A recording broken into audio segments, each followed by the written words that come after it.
Hello, everyone, and welcome to the Concerned Citizen. My name is Matthew, and yes, I am concerned. My whole purpose for doing these videos is because I'm really motivated when I see individuals being attacked, and especially by bullies and individuals who have so much more power and influence. I may not be the strongest person, I may not have actually hardly any resources compared to these individuals. But the one thing we do have, at least right now, is our voice and our vote, right? So I'm going to use those things as long as I have them. So I wanted to talk today about Social Security and the changes that are taking place on March 27th of 2025, which is this month when I'm recording it, and it's actually prior to the update. Now, I'm not sure about you, but my parents, my partner collects Social Security, and that's retirement and disability. And I know how important it is for them to receive that paycheck every single month, or that benefit check, I should say. Now, my father saved for retirement in his 401k, but 401k alone, to be honest, is not enough for retirement. It's amazing how many employers have moved away from pensions. I don't even have a pension, and have moved to the 401k system. So, my father had cancer. He was diagnosed with cancer while working. He had colon cancer, went to work bleeding, and continued to work as much as he could, even through chemo. Now, he did have to take a few breaks. Unfortunately, he had major surgery. He had to stop working. At the time, this was before the Affordable Care Act. This is before pre existing conditions were protected. He had his insurance premiums go up because the way it worked, he was under COBRA with his employer, paying the monthly premiums out of the benefit check he would get, the Social Security disability, right? But he didn't qualify for Medicaid at the time because the income from his benefits was too high. He was also collecting on some of his payments from his benefits from his job, and that was about to run out. And what his job did is that they switched their insurance carriers at the time. So let's say like Cigna to Blue Cross Blue Shield, right? And because he had a pre existing condition, which was cancer at the time, and moved to his new insurance carrier, even though it was under COBRA, what had occurred, I almost said what had happened was his insurance premium went up by $2,000 a month. Now, he couldn't afford that. At the time, I should mention, because he had cancer, he had left, he needed a transplant as well. He was on the transplant list. We live in upstate New York. We had to go down to downstate New York at Westchester to be on the waiting list. My father had become so skinny, his skin had become yellow, his eyes had become yellow. He barely could even think and communicate. That's how far he was to death. So the insurance dropped him because we couldn't afford it. We could barely afford the roof over our head, and we couldn't afford his health care. I was ready to give up a lot because at the time, around this time, I think it was after, we had almost lost my parents' home. It had gone into foreclosure. It was about to go into foreclosure, I should say. And right when my father was waiting on that list and he couldn't pay the premiums anymore, the insurance dropped him and he was taken off the transplant list. It's then when the Affordable Care Act was passed by Obama and he was able to get insurance. And that saved his life. So I recognize how easily an individual could be in a situation like this.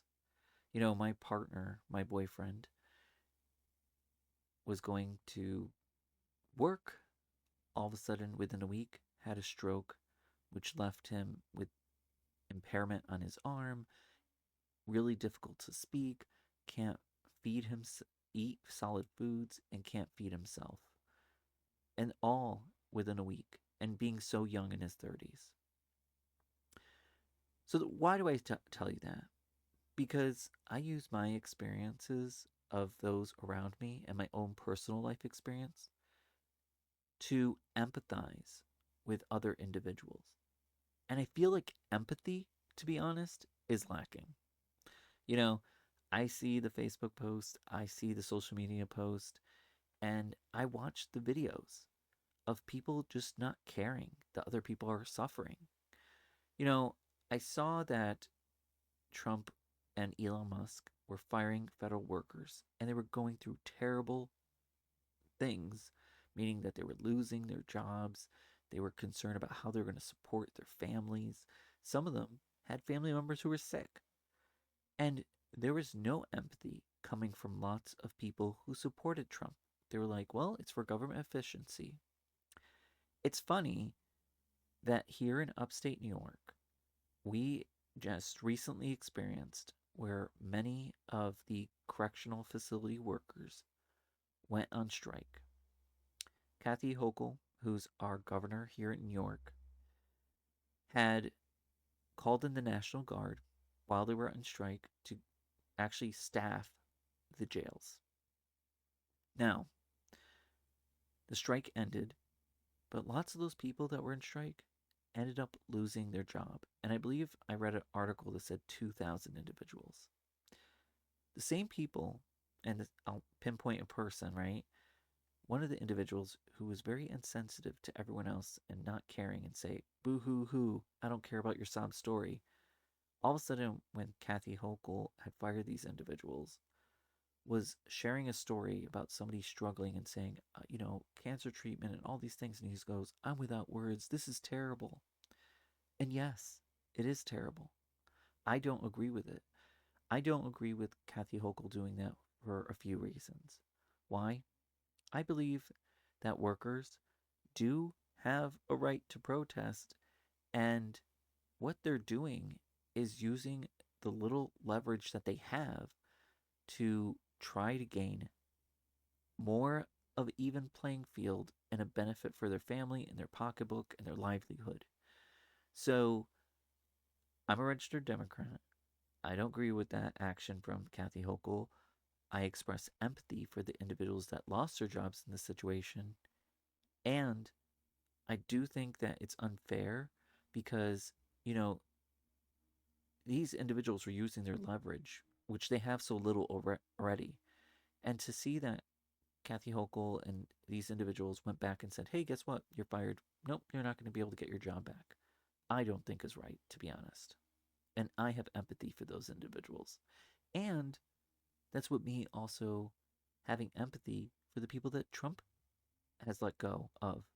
I don't agree with it.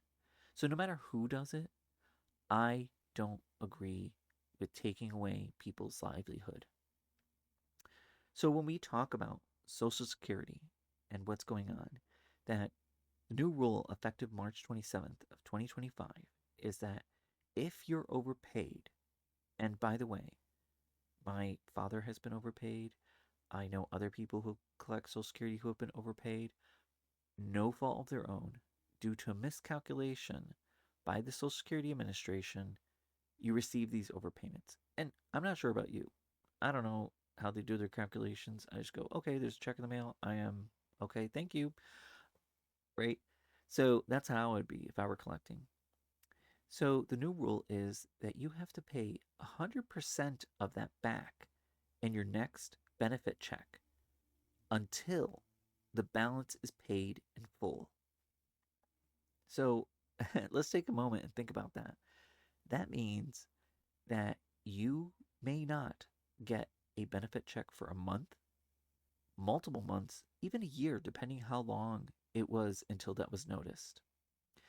And I find it so interesting because like people always accuse me and they say, Matthew, where are you getting this information? You're a parrot for mainstream media.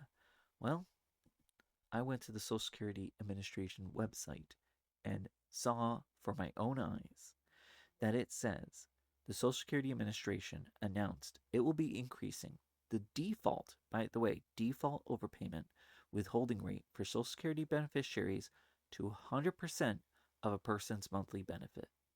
Now, on the website, they say that within the next 10 years, because of this new policy, they expect to collect and recover overpayments of $7 billion.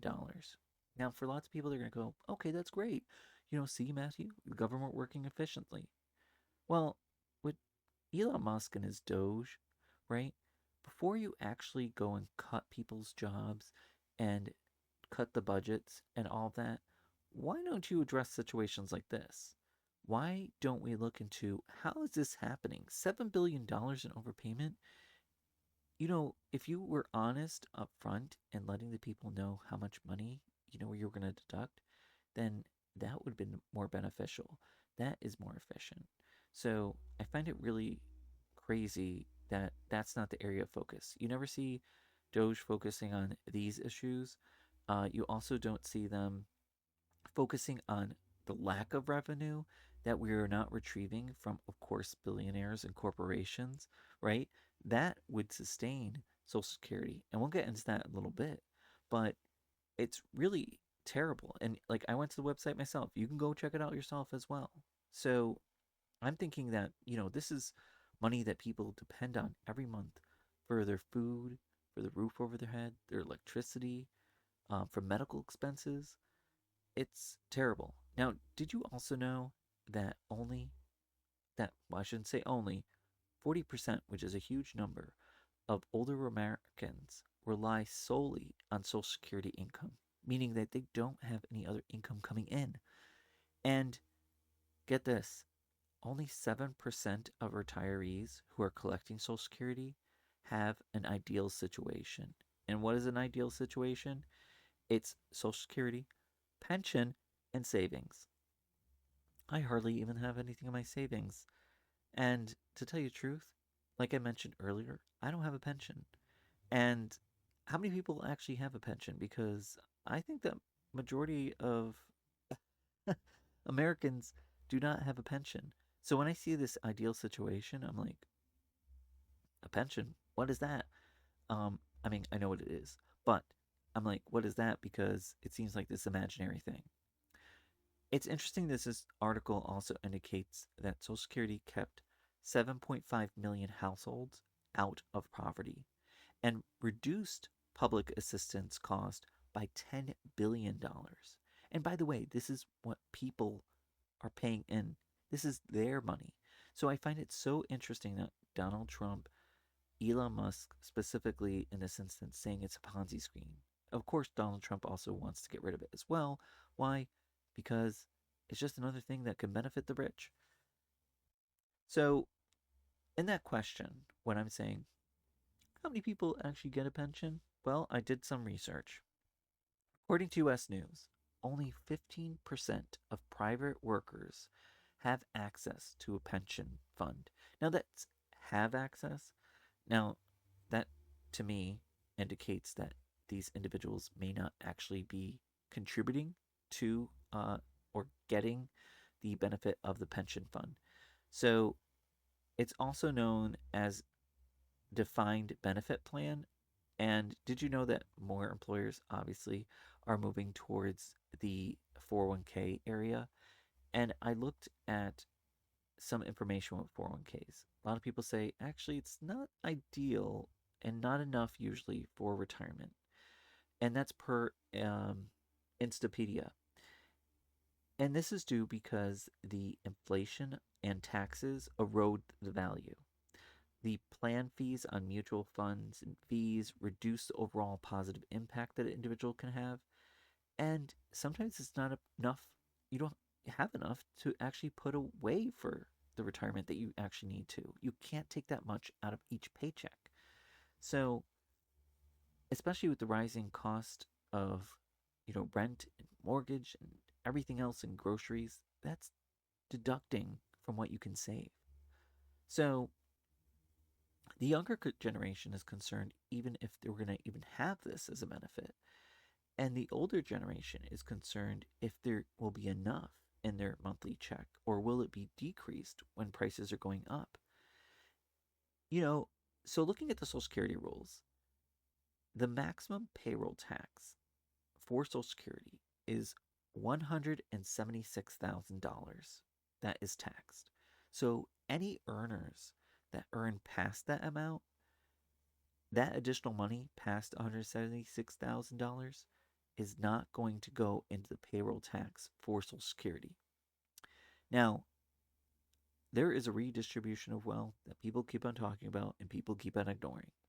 Well, 1% of the top earners in this country, who are billionaires probably, right, exceed the bottom 90% wealth. So that is a ton of money that is not going into Social Security payroll tax. And they always talk about why the program is failing. People are getting older. We're going to have to increase the age limit. And we're going to have to think about like when this is going to end because we just can't sustain it. But really, Doge doesn't care because they know the answer is that there's lots of money that is going uncollected because of the tax cap on the payroll tax into Social Security. If they got rid of that, we would not have to worry. And it's terrible because we're the richest nation in the world. Look how much money you, the American people, me included, have given to the government and have helped fund Elon Musk's business. Because when he's struggling, he finds all the loopholes, he finds the tax benefits, he finds all that, and he gets it, sustains his company, corporate welfare, and then he becomes a billionaire, doesn't pay taxes. We don't get a return on our investment at all. And you're like, yes, we do, Matthew, because look at the economy. Look at the stock market. Well, we just talked about how much you actually get out of 401k. We get a very small piece. We get crumbs compared to the billionaires. So you want to talk about Ponzi scheme? There's one right there. So I have some statistics in regards to this and some data from the Social Security Administration website. And it indicates that 70.6 million individuals receive benefits from the program, and 5.6 million were newly awarded into the Social Security benefits program in 2022. This is older data on their website, but I think it illustrates about the program. Now, 55% of adults on Social Security beneficiaries were women. 55.6 was the average age for disabled beneficiaries. And 85% of Social Security income recipients received payments because of disability or blindness in 2022. So here's a chart here, and I'm going to share one more below it, and then we'll go through a larger chart. So we have two charts here. For new individuals being awarded, the breakdown is that 61% of those individuals are retired workers. 30% of those individuals are receiving survivor benefits. 9% of newly enrolled individuals are disabled. Now, you go into existing beneficiaries, and it gives the breakdown of this.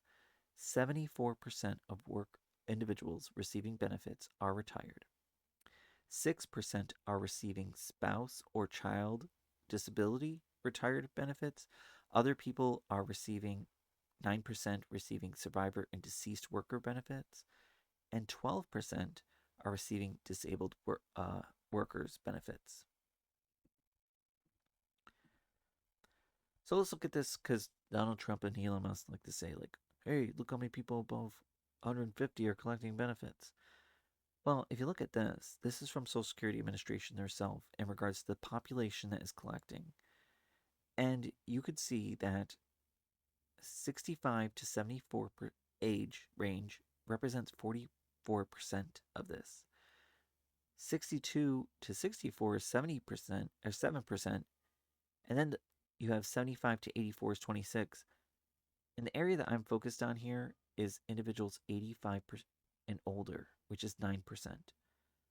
Which doesn't make sense what he's saying in regards to how many millions of people are actually collecting when you saw in the other side how many beneficiaries there actually are to Social Security. The numbers just don't make sense, especially with this chart.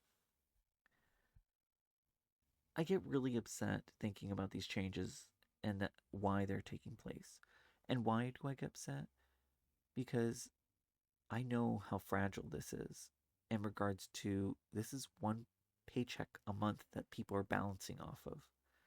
And these are people who have worked their entire life and contributed towards this and then are being vilified and treated so terribly about money that they actually put into the program.